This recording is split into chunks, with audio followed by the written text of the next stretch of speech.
to Stacy, one of our newer writers who hit the field for the first time, back for the first time this week, and kind of just dove in head first. And I just kind of wanted to get some perspective from her before we jump into Genevieve, who's going to echo a lot of the things that Stacy kind of discovered about herself and about this business. So Stacy, can you hear me? No, her screen is frozen. All right, we'll circle back and jump into Genevieve and get Stacy and loop Stacy in at the end of the call. Genevieve, I'll just go by Jen. I know you go by Jen. How are you? Blessed, no complaints. How you doing? Good. Thanks for joining us. It's great to have you on the call. Thanks for having me on. Just because I kind of watched almost in disbelief both you and Zach Trudowski and what you walked away from and came here and accomplished is pretty impressive. So let's just start from the beginning for those of the people that don't know. Just tell us a little bit about how you found Family First, and especially what you were doing before you found Family First and why this transition made sense to you. Okay, so I before Family First Life, the goal for me was to become an orthopedic surgeon. So I, graduated from college. I had my degree in biology. Nothing to do with finance or business or anything like that. And that was the goal for me, and I was going to do whatever it is that it took. I still had some prerequisites right after I finished college that I needed to meet before my profile would be ready enough to apply to medical school. So while I was taking care of those things, some more classes and stuff, I was working in the medical field because you're supposed to remain medically relevant when in between college and medical school if there's a gap. So I was working with orthopedic surgeons, working in the emergency room, urgent care centers, all of that. And one thing that I just saw was that these people were just so unhappy, these physicians that I was working with, very, very unhappy, like the vast majority of them. And, I worked a lot of night shifts, so I saw coming in the middle of the night, neurologists, cardiologists, and of course the orthopedic surgeons, right? And I just, kept thinking to myself, between the $300,000, the additional years of school, all that stuff was going to be like, I was down for it. But when I got to work side by side with the people that I was aspiring to be, and I saw what their lives were like, and, kept hearing people say, I'm probably going to die in debt and so on and so forth. I was like, between that, the lack of autonomy, seeing CEOs come down from their, little offices, telling ER doctors and stuff that they needed to work faster. So, so on and so forth. I was like, wow, I definitely will get fired if I continue forward with this. Like, I have to figure out something else because this will upset me, So funnily enough, I met a guy on Tinder, and he happened to be telling me about Family First Life eventually, and thought it was a scam because I'm like, that doesn't make any sense. That just doesn't make any sense. People don't make that kind of money. And if they did, then more people would be talking about it. So got to be a scam. Then I did my own research and saw a lot of bank statements. I was like, oh, okay. So no, not a scam. Very legal. Doesn't seem like it should be, but it is. And I was like, okay, well, I absolutely need to at least try this. If all of these people can do this from all these different backgrounds, chefs, grocery bagging, pump and poop out the ground, everything, everywhere, lawyer, and they've been able to do this. I'm like, well, why not me? Why wouldn't I be able to also do the same thing? I'm not any better than anybody else, but I can be personable enough to figure this out, follow directions. And so I got started part-time so that I could transition, because I was like, okay, this is what I'm going to do. all these people can do it, I can do it. But like, let me make sure I start part-time. And that was August of 2019. I started part-time. I went at the very end of December of 2019. So January of 2020 was my first full-time month.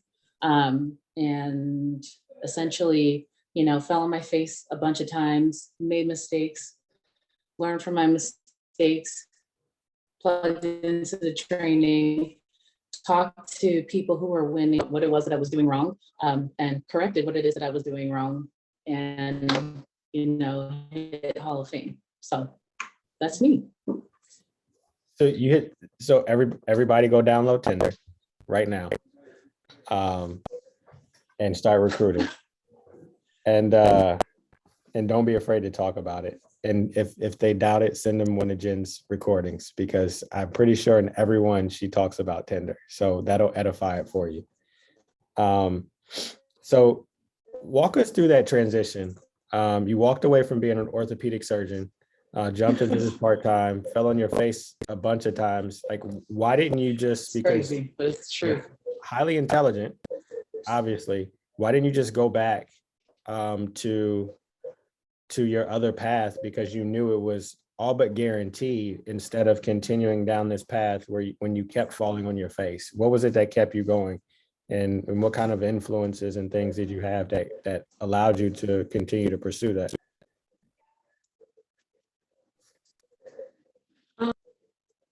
To me, to be a physician, the amount of time that it takes, the amount of school that it takes, the amount of debt that you have to take on, unless you are in a very comfortable position where, you know, you can leave medical school debt free. It, like, those things, you know, partnered with what I saw those physicians going through, and not even just the physicians, the PAs and the NPs as well, going through on a day-to-day basis, it just looked so miserable. And I was like, this was over a period of several years. It's was not like a snap decision. I wanted to do that my whole life. My whole life, I had a dream of being a physician, being a doctor, and specializing, being an orthopedic surgeon my entire life. But when healthcare has changed. We all probably know healthcare has changed significantly.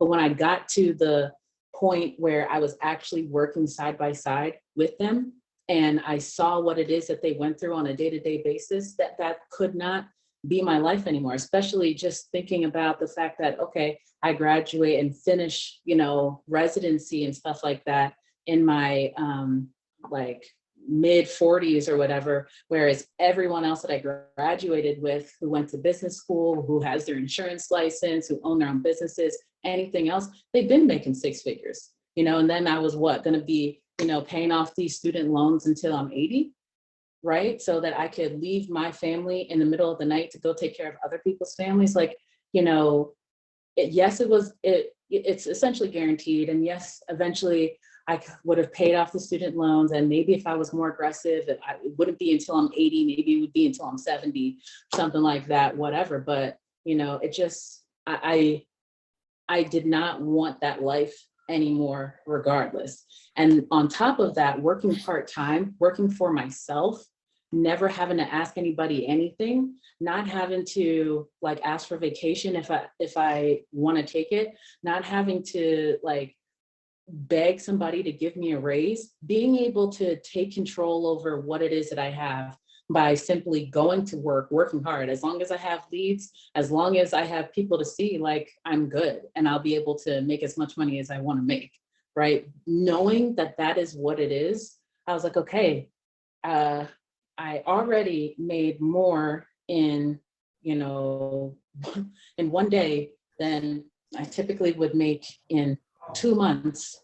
Like, what else is there to say, you know? Yeah. And everything else that's out there requires you to have these advanced degrees. You got to do this and that. And to me, I understand that a W-2 job and asking for a raise, like, put those people down, but like knowing what it is that I feel that I can bring to the table and constantly having to fight these people, these Is she going in and out for employers everybody, or is that who, just you me? know, whatever, no, I should be paid for as opposed to that $10 an hour that I figured out. Sorry? Your connection, you're going in and out. Oh, you can't hear me? Yeah, I can hear you, but it just got spotty for a second there, where it was Okay. going in and out. Oh, sorry. I don't know. I have my. I'm gonna jump in here real quick, just to maybe improve that, just so we don't have to deal with this the rest of the call. Jen, can you call in maybe with your, can you call in instead of the audio, the internet audio? I think that'd be way Yeah. better. I mean, would really appreciate it. This way we can definitely start hearing you clearly.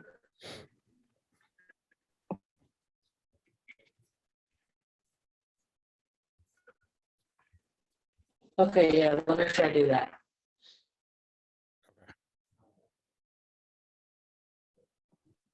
You want to disconnect real quick, connect back, and instead of internet audio, pick call in, and you know there's directions there. Let's see if while you do that, if I can find. Hey, Just bring her at the end. That's fine. She's Oh, gonna jump Jen? in a minute. Yeah. okay.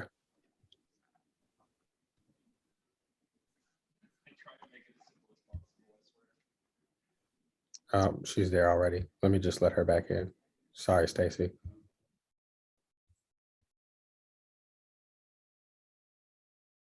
Jen, are you there?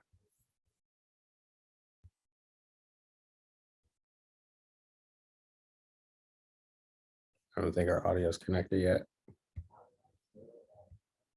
Takes a second. Yeah.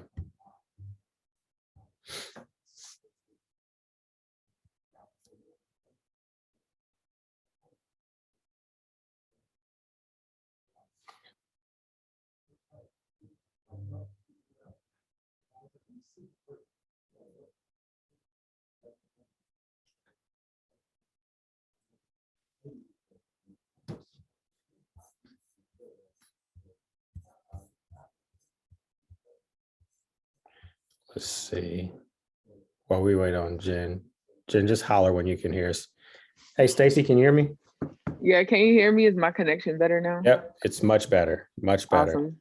So real quick, Stacy, Yeah. next 5 or 10 minutes, I just want to just kind of get your perspective and your mindset. So you back for the first time again. Your warm market. So it's obvious to us. Your Mark's warm market, just like I am, and Shamir's warm market. So we know how you found Family First Life, but Right. you found us a while ago, stepped away, and recently came back with a completely different mindset. Yeah. So what drove you back to Family First Life and caused you to re-engage? I think the most obvious answer to that is that 2 years later, I'm in the same situation I was in 2 years ago when I first came here. So nothing in my life has changed based off of doing the things that I wanted to do in terms of working 2 or 3 jobs. Like I'm still in the same financial situation. So at this point, it's like, why not give it a try, right? Like, why not do the things that I could do before that I just refused to do? Mhm. So you realized that what you were doing was yielding the same results. So you had to do something different, and you knew this existed because a lot of people know Mark as Mark Me. They don't know the side of the Me's that if they say something that it's pretty much gold, and a lot of times they're downplaying it. So if they said I made X, then they really made X plus plus.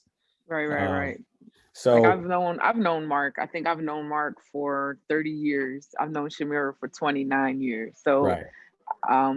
these are real life people that I have, that are literally in front of me that I can say for sure that I see the results working for themselves. So why not? Yeah. Understood. So just share with us a little bit, and you can go, and so just so that I don't overstep, a little bit Mhm. about the message that you sent before you re-engaged and went to the office for the first time, that aha moment that you had So in regards to mindset and everything that. absolutely.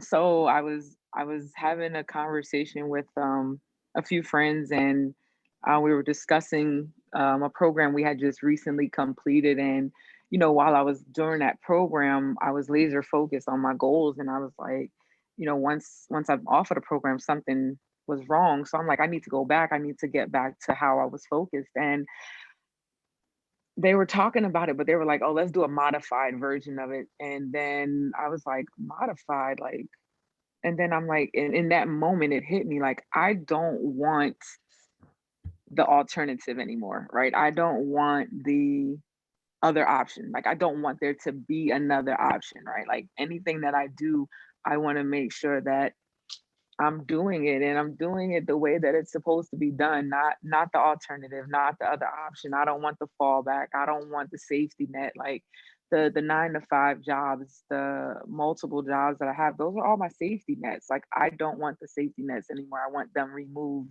so that, if I fail, I'm failing on my own accord. I'm getting up on my own accord. I'm getting back to myself, and I owe it to myself. I deserve, to prove to myself that I can do this. Right. So, and she kind of glossed over it, but she had done 75 hard, which I haven't had the courage to do. Everybody knows that Wetmore did it. Dan Ternani did it. She did 75 hard, and they were talking, her and her friends were talking about doing it again, because like she said, she realized that she had a different level of focus. And they said, well, I found this other program. It's called 75 Easy. And it kind of, she said, when she told me, her exact words were like, I got sick to my stomach. And then I realized that was everything that I had done up until this point, and then into what she said, it was over. So from there, you jump on the phone your first time. Walk us through your first dial session, your first appointments, and then the anxiety and then the relief that you felt when it was over, for the new agents that are here looking at doing that for the first time, or just having that same anxiety. Well, let me just go back to July. July, I tried this on my own at home. I tried the dials at home, and every excuse that I could make up, or every excuse that came my way, I was able to do it. So the dialing at home didn't work. It got me one appointment, probably off of, I think at the time it was like 65 leads that I had. One in home, and that didn't do anything. That was like a straight bust. So then after the conversation that I had with you, and then Shamira, you were like, matter of fact, it was you. You're like, all right, I'll see you. You report to the office on August 9th. And I'm thinking that you're here in New Jersey. You're not even here. You're in Florida. So I was like, I'm not even going to meet Wayne or whatever. But just being in here on Mondays, that first Monday, 3 days ago, everybody in here was dialing. The bullpen conversation, everything, like, you have access to so much knowledge, so much conversation, so many different perspectives in here. So if you're placing 10 phone calls and something's not going right, and you're hearing somebody else having their conversation, you're like, oh, well, maybe I can say this, maybe it'll help. So I can definitely say for sure being in the office helped on Monday. I booked 4 appointments for Tuesday and 1 appointment for Wednesday, and then I had a follow-up phone call, and I booked another appointment for Wednesday. So on Tuesday, I went out into the field. My first appointment was scheduled for 11 o'clock. I got there at 10:50, and he was outside waiting. We sat there. We went through everything. He had alternative policies. We looked over. He went and got them. We looked over them.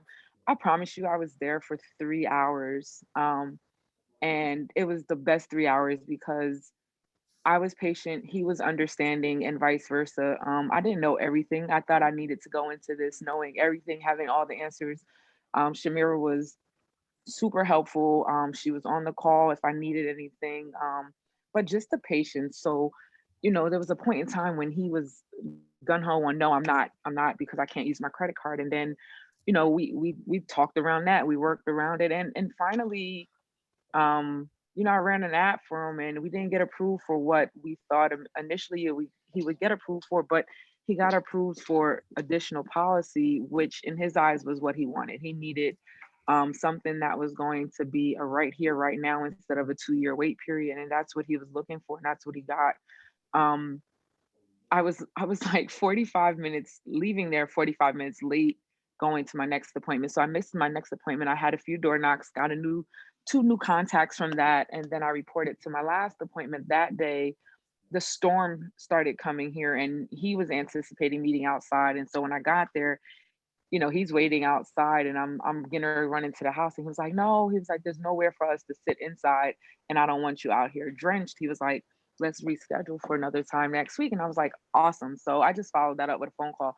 But the relief, just the knowing that I was able to do it, the knowing that all of the fears that I had going into it was like, I'm not prepared for this. I don't know everything. I don't know what I'm about to do. But again, you don't have to know everything. You just got to get out there and do it. And eventually you start talking yourself through the conversations. You start talking yourself through everything that you thought you didn't know. And then here you are, you have your first sale, So that was exciting for me. Good deal. So just to recap, just jumped in head first, instead of sticking your toe in this time, got to an office, made a world of difference, and put your head down and just had crazy activities, some door knocks, some appointments, dealt with some reschedules, and really any and everything that you'll do, you kind of saw in your first 2 days and just kind of was able to push through. Absolutely. Good deal. Keep that activity up, stay plugged in, and we'll definitely continue to have you on these calls. Maybe definitely in a more elongated fashion going forward. But I appreciate the perspective and insight.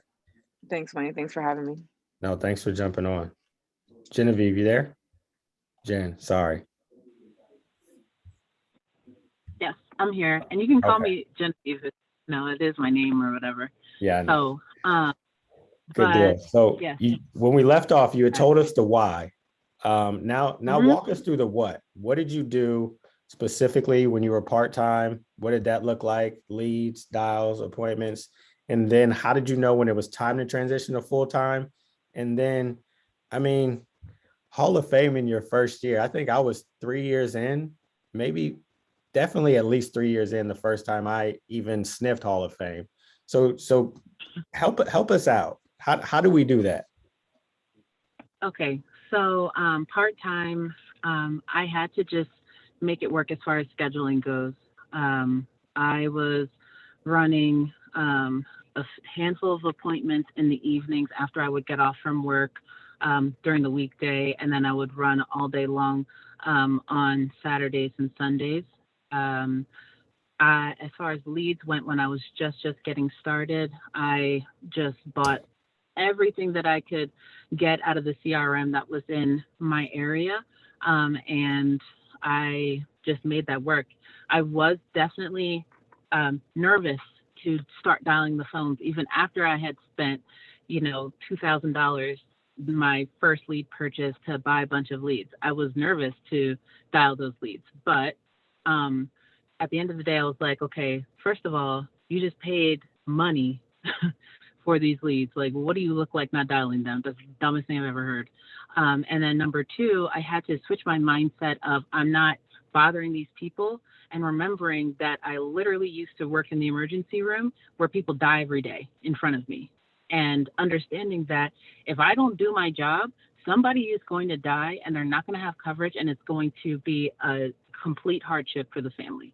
Right. So I really, really had to change my mindset because, initially when I was calling these people, I felt like I was bothering them. Right. I felt like I was, just being annoying. But people die every single day, and I used to watch it happen in front of me. So I had to switch my mindset up. But when you're part-time, you just have to make it work as far as your schedule goes. You just have to figure it out, because there is no what do you exactly do to be able to make it happen. You have to know that what it is that you're doing in your part-time job working with Family First Life, it's going to far exceed what it is that you do in your full-time job. And I saw that happen. One of my first few sales was over $3,000. That was what it is that I made in a month. And then there was one weekend that I worked, and I had 3 or 4 sales, and it was for a little over $6K in one weekend. I was like, and then that money popped up in my bank account. So it used to take me 2+ months to do it. I just did this in a day. And from there, it was like, okay, well, this is what I'm doing. Yep, I'm going full time.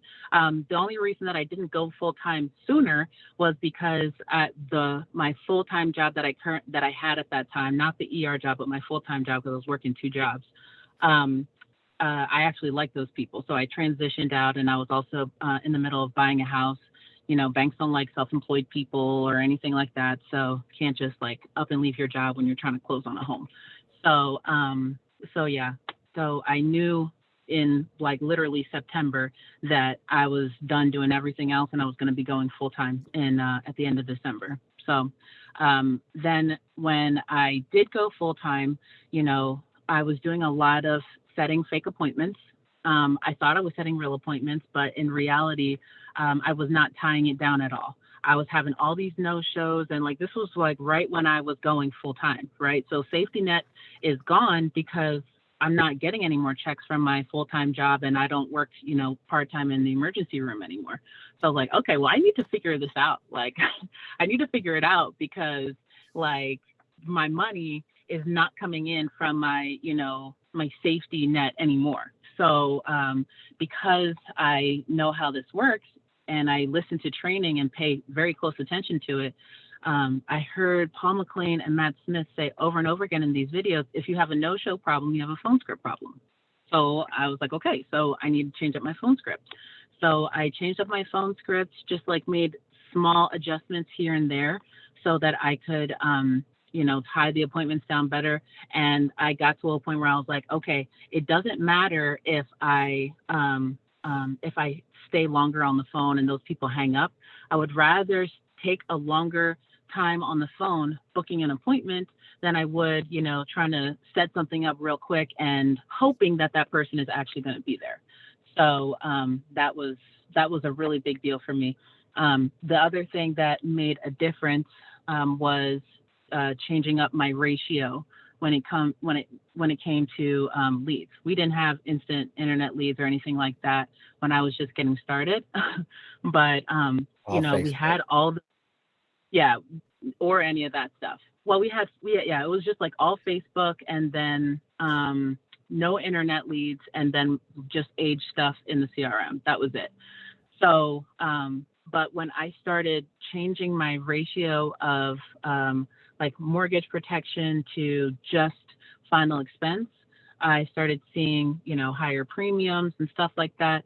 So being able to diversify my lead flow, not running only mortgage, not running only final expense, it made a big difference. And like all of a sudden I started producing way, way more.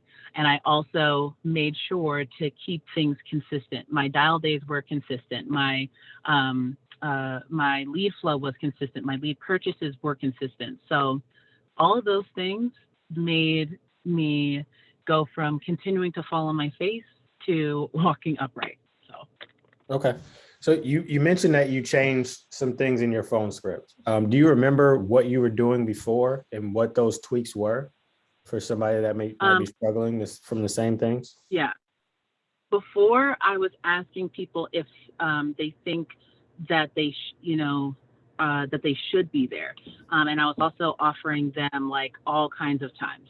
I went from doing that to saying, is there any reason you can think of that you would not be home between 9 and 10? You know, I gave myself an hour window so that I don't have to arrive right at 9. Okay, because you know, these people talk a lot sometimes and sometimes you run behind, right? So if I tell people, well, okay, I'll be there at 9 and then I don't get there until 9:15 or 9:20, maybe they've left, or, you know, maybe now they're all angry or whatever. But if I give myself a window and I say that I'm going to be there between 9 and 10 and I show up at 9:40, nobody's upset. I told you I was going to be here between 9 and 10 and it's not a problem.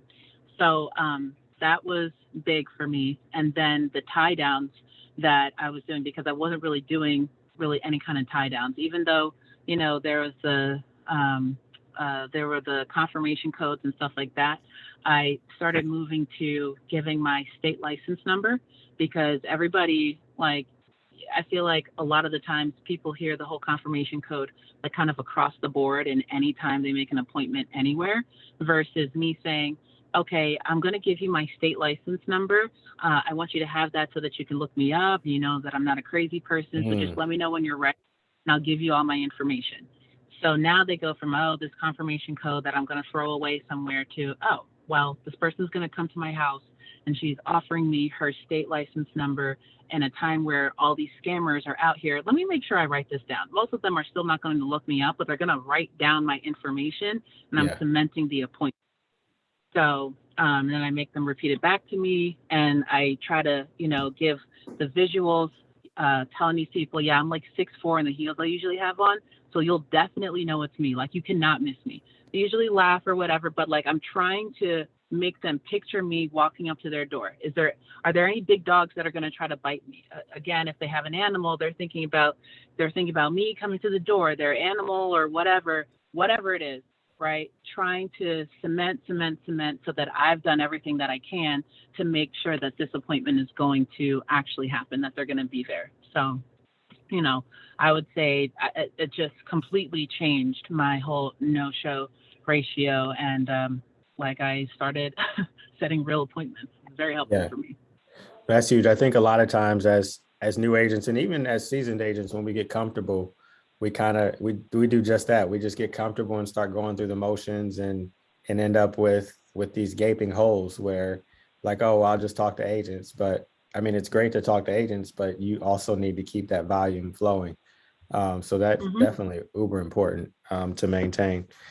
Now you talked about Paul McLean and Matt Smith and listening. What are some of the other things that you used as resources, both FFL and externally, to keep yourself focused, to keep yourself sharp, to continue that development, that personal development, professional development that got you to the consistent high-end producer that everybody knows you as now?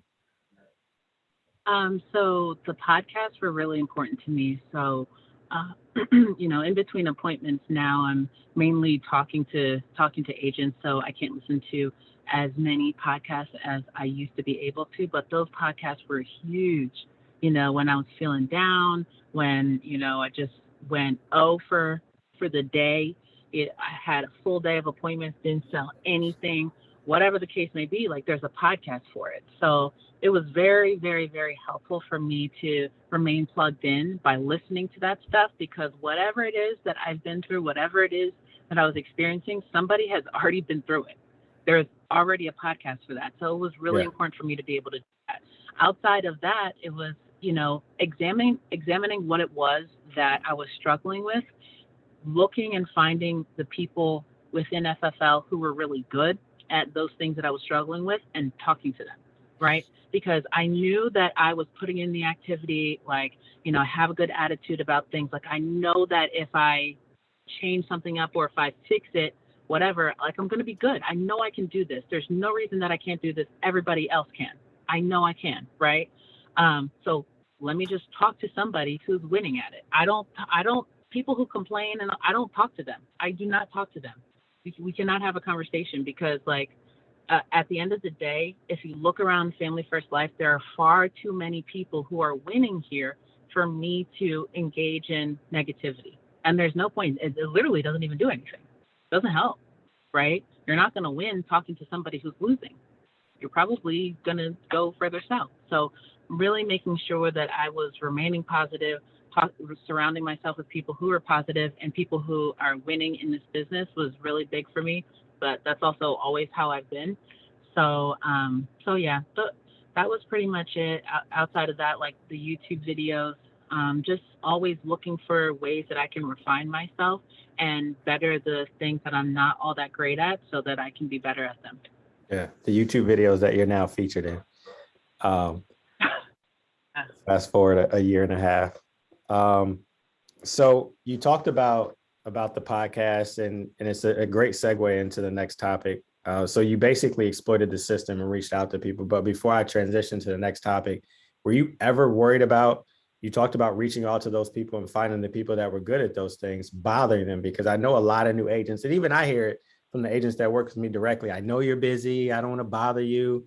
And if I could, and I know you're listening now, but if you could just understand how annoying that is and how overjoyed I am that you called so that I could help you. Were you ever concerned about bothering those people? No, nope. I mean, either they were going to help me or they weren't, or they won't. Like, so like at the end of the day, I'm an independent broker. I'm an independent business person, and this is my business. Nobody's going to want this business more for me than me. So like, to me, it's like how I felt about the classroom, right? Like, oh, you ask too many questions or this or that. Listen, in high school, my parents paid taxes so that you can teach me. And in college, I am literally sacrificing my body on the basketball court to pay for my tuition here. So I am going to make sure that whatever it is I need to learn, I'm going to learn it. Right. I don't figure it out. So as far as like this business goes, the way that I thought about it was, okay, I know that I'm working hard.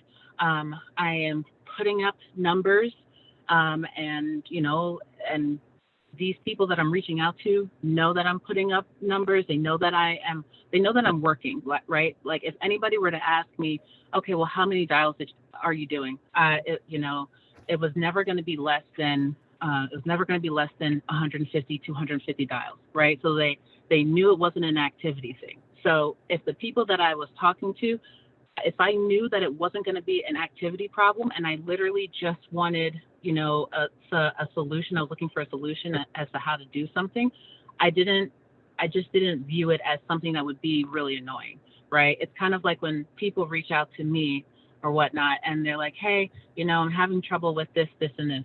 It's never annoying for anybody to reach out to me or to ask me questions, right? But it's easy to discern who is actually working and who's almost like, I won't say looking for an excuse not to work, but like who is working, right? I'll just put it like that, right? Yeah. Somebody would reach out to me and say, oh, I'm just really struggling with the phones. And I'm like, okay, well, what does your dial tracker look like? Or how many dials are you doing in a day? And they're like, well, maybe like 50. I'm like, oh, well, I think you need to just do more dials because you're not giving yourself enough of a chance. Things like that. Well, I'm kind of struggling in the field. How many appointments are you looking to set? Well, if I can have like 2 or 3 appointments a day, that you're not giving yourself enough of a chance. Like activity is the reason why I had the success that I've had. Yeah. Like it was just activity because my degree's in biology. I declined life insurance when it came to like my regular life before I got to Family First Life. I didn't know anything about this business, but I dove headfirst into this when I went full time, and I made sure that I like just tried to take everything in, take in the training, doing the dials, whatever it is. So you have to learn, right? Yeah. Like you can't continue to go through the same thing over and over and over again and like not figure out how to make adjustments, right? Yeah. And if you can't figure out how to make those adjustments, you talk to somebody and they explain, hey, just try doing this, change that up, and you do it, and either it works or it doesn't, and you continue to adjust. So yeah. I love what you said, and I believe it too. There's really nothing that you can go through at this point that somebody at FFL hasn't already gone through and figured out how to navigate. And if you go through it by yourself, shame on you, because we told you to plug into the system. Yep. Now you said that now you don't have much time to listen to podcasts because you spend a lot of time talking to agents. Walk us through kind of what hiring looks like for you at this point. How are you promoting this opportunity? And kind of walk us through your hiring process and activity on that. So for me, social media is important. I just hired a social media person as well. But social media is definitely important. Making sure that people know what it is that you're doing, because like, Grady is like such a great marketer. It's like the drips on people. People see it enough times, they're going to reach out to you. The people that you've reached out to in the past, they're still looking at what you're doing, right? Like I look at the people who are looking at my story, I know that they see what it is that I'm doing. So, if the people who I've reached out to that are like, I don't know, whatever, they're still looking at my story, right? They're seeing it over and over and over and over again. And they are where they are. So those who are like unhappy where they are and so on and so forth, when they continue to see the success that you're having in your business, because this is how social media works, when they continue to see something, eventually they're just going to be like, well, let me just ask. Let me just inquire, right? So I would say social media is a really important thing to do, and that is the best way to recruit. And then outside of that, the other hiring sources, Go High Level, ZipRecruiter, Facebook ads, Indeed ads. They're like, it gets to a point once you have a big enough budget that you're hiring from all the different sources that are out there. But if you don't have a social media presence at all, like, you're just doing yourself a disservice, because at the end of the day, anytime that somebody looks into something dealing with Family First Life, they're going to go to social media. They're going to go to YouTube. They're going to go to Facebook. They're going to go to Instagram. They're going to try to do some research, because everything is researchable now. And social media is a very quick way to be able to see what it is that people are doing and what they're not doing, or at least have some kind of insight, and then to be able to contact you. But if you never put it out there, nobody's going to come. Yeah, no, you're absolutely right. And social media is free. So you don't need a big budget for social media. You just need to pay attention and have activity, just like with everything else. Jen, I'm gonna just for the sake of time, out of respect for your time, we'll definitely have to get you back soon on a Road to Logo call to answer some questions. But because you gave us so much. I hope everybody was paying attention. If not, the recording will be available shortly. What parting shots, advice, words to somebody that's trying to figure out how to get from where they are to where you are? What would you just three things that you would tell them to go away from this call and do right now? Okay. Number one, a diversified lead flow, and having as many leads as you possibly can, right? Consistently, because leads are the lifeblood of this business. If you don't have leads, good luck to you. Good luck to you, because it's just going to be very hard to have success here. If the lead flow is not what it is that you want it to be, or you don't have the kind of lead types wherever it is that you are, travel to where it is that those are, right? Because we have a whole entire country full of leads and different lead types, and different things are in the CRM, the different places that you go to. If you haven't had success in one place, go somewhere else. Try somewhere else, right? So those two things, leads and traveling, so that you can be consistent that way. And then outside of that, the biggest thing, and I say this all the time, is just remembering why it is that you were interested in doing this in the first place, right? For me, it's understanding that I am self-employed and nobody can ever tell me what to do.